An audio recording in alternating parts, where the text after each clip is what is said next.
Greetings, and peace be with you on this beautiful but rather unusual day in March of 2020.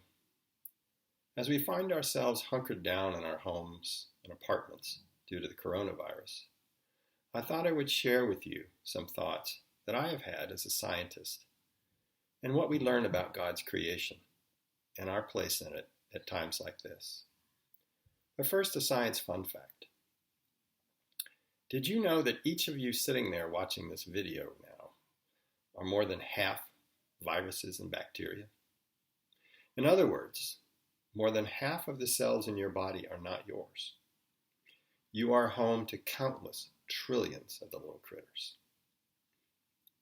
Yeah, it gives me the willies as well. But that's the way ecosystems work.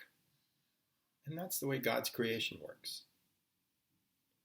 As someone who studies sustainability, which is a science of how we live on the earth in a sustainable way, I'm struck by what we learn at times like this, and indeed at all times as we struggle to understand God's creation and live sustainably. One of the lessons that always seems to come out is that this wonderful place we live in is constantly teaching us to be better people, to be more of God's people. Let me give you an example. When we're not worried about coronavirus, we're worried about climate change. One of the truisms about climate change is that because we live on a planet that is 70% water at the surface, our planet warms up slowly and cools off slowly. What that means in a practical sense is that what one generation does to the climate system, the next generation has to live with. And what can we learn from that?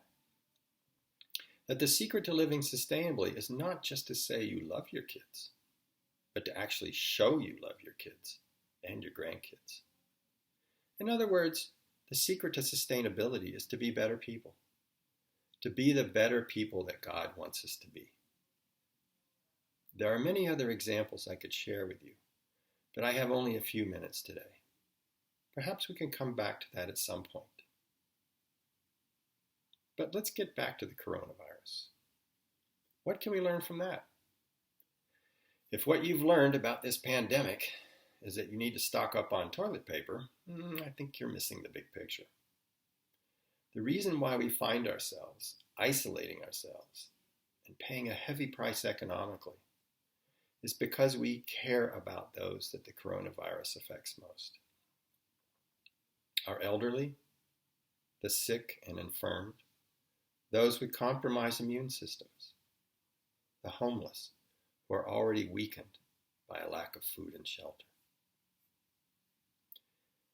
Jesus asks us to love everyone, to care for everyone. It's what we do at Trinity.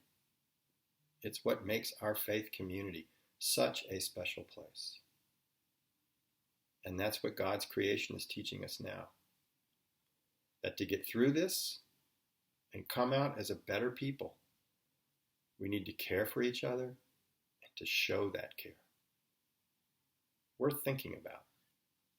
And many of us do find ourselves with a little more time for thought these days. I wish you all good health. Be safe. Pray for each other. I miss you all, but I know that I will be seeing you soon. Peace.